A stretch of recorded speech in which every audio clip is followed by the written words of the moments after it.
Olá pessoal, nesse vídeo vamos ver cálculo das correntes fasoriais em cargas trifásicas balanceadas na configuração estrela aterrada.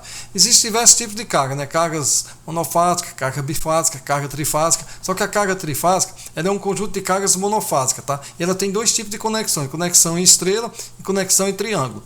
Hoje a gente vai ver a conexão estrela, ok? Sou o Wilson Araújo, engenheiro eletricista, seja bem-vindo ao meu canal. Então aqui eu tenho uma carga trifásica, né, que é um conjunto de três cargas monofásicas interligadas em um ponto. Os outros terminais são interligados nas suas respectivas fases, tá? E esse ponto em comum aqui eu estou interligando ao neutro. Como o neutro geralmente é aterrado, a gente chama esse tipo de carga trifásica na conexão estrela aterrada. Observe aqui, ó, que as correntes de fase elas são iguais às correntes de linha, ou seja, as correntes que fluem na fonte são as mesmas que fluem na carga. Okay? E para encontrar essas correntes, aparentemente é muito simples, tá?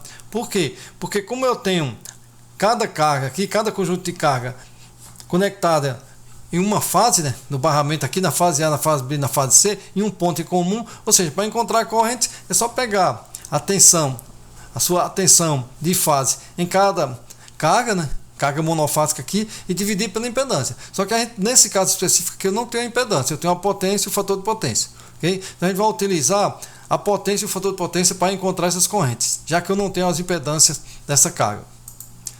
Então a primeira coisa, né, é utilizar essa fórmula aqui, ó, porque eu quero calcular as correntes fasoriais, para calcular a corrente fasorial que está circulando em cada fase da carga. Okay? Então nesse caso aqui, o fasor S, né, que é uma potência complexa, é igual ao fasor V vezes o conjugado da corrente. Se eu isolar o conjugado da corrente, eu vou ter o quociente, né, de S, né, do fasor S, pelo fasor V. Ou seja, potência aparente dividido por tensão. Mas eu não quero o conjugado da corrente, eu quero a corrente. Né? Então, joga o conjugado, o segundo membro aqui, né, que é o quociente de S sobre V. Okay? Então, para encontrar a corrente, é só aplicar o conjugado do quociente de S sobre V, ou seja, da potência aparente pela tensão. Só que eu preciso encontrar a potência aparente. Okay? Então como é que eu encontro? Primeiro, eu sei por definição que a potência aparente ela é potência aparente complexa, né? Ela tem um módulo e tem um ângulo.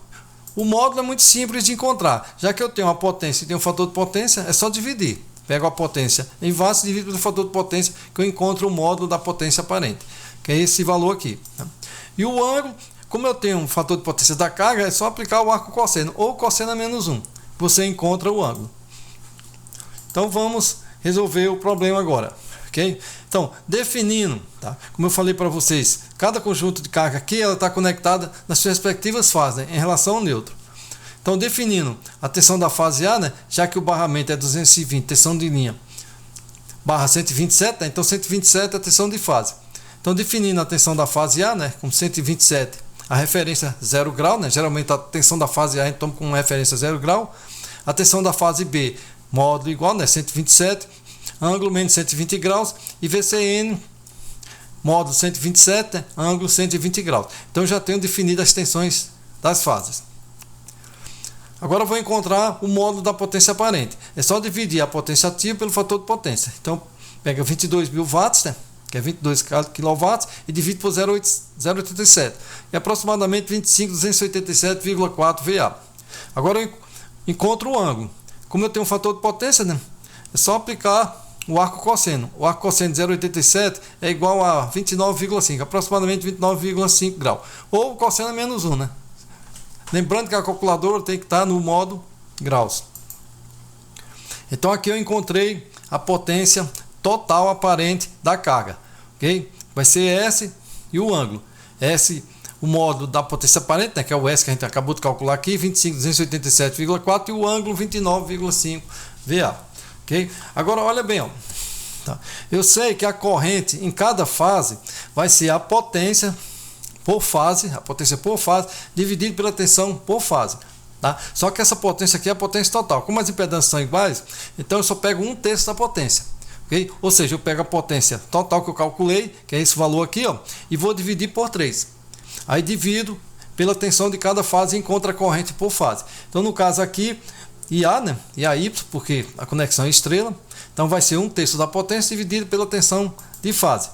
E B, idem, né? vai ser um terço da potência aparente, né, complexa, dividido só que agora pela tensão da fase B. E o IC, um terço da potência dividido pela tensão da fase C. Então, fazendo esses cálculos aí, né, pega a potência total, divide por 3, né, e divide pela tensão da fase A, que é 127,0 graus.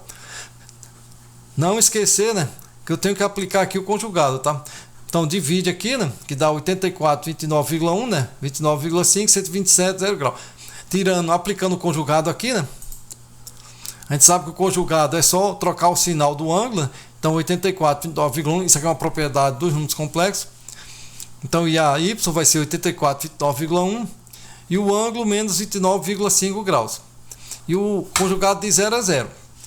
Então dividindo dá aproximadamente 66,4 e o ângulo menos 29,5 graus. Então eu tenho uma corrente aqui na fase A, na conexão estrela. Da fase B, tá? Idem, né? O que vai mudar aqui é só o ângulo da tensão da fase B, né? A potência é a mesma, né? Um terço da potência, 127 ângulo menos 120 graus. Okay? Aplica o conjugado, né? Então vai ficar 84, 29,1 menos 29,5 dividido por 127, como aqui é negativo, né? Vai ficar positivo. Divide os módulos, né? E faz a operação dos ângulos. Menos 29,5 menos 120. Né? 120 está no denominador, quando ele vai para o numerador, troca de sinal. Ou seja, o módulo menos 66,4 e o ângulo menos 149,5 amperes. Então eu tenho uma corrente da fase B. Da fase C, né? Mesma coisa, um terço da potência, né? Dividido agora pela fase C.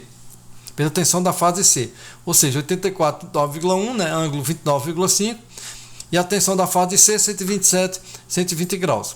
Aplica o conjugado, então vai ficar 84,9,1 e o ângulo menos 29,5, né, positivo fica negativo, e 127, 120 graus vai ficar 127 menos 120. Né. Agora divide os módulos, 84,9,1 dividido por 27, e faz a operação dos ângulos, né, menos 29,5, o 120 menos 120 está no denominador, quando sobe positivo. Dividindo vai ficar 66,4, né, os módulos, e o ângulo menos 29,5 mais 120, 90,5 amperes. Então eu encontrei as três correntes, né, fasoriais da fase A, da fase B e da fase C. Se eu somar essas correntes, dá exatamente zero. Okay? Porque elas têm o mesmo modo e estão defasadas em relação ao outro, 120 graus. Isso aqui é uma característica de um circuito balanceado ou equilibrado. Okay? Então o IN, que é IAY mais IBY mais ICY, é exatamente zero. Okay? Então aqui eu tenho um circuito, okay, com as correntes calculadas, e o IN aqui é zero. Okay? Então, se gostarem do vídeo, deixe seu like, compartilhe, comente, tá? E ative as notificações. E lembre-se, investe conhecimento sempre. Obrigado.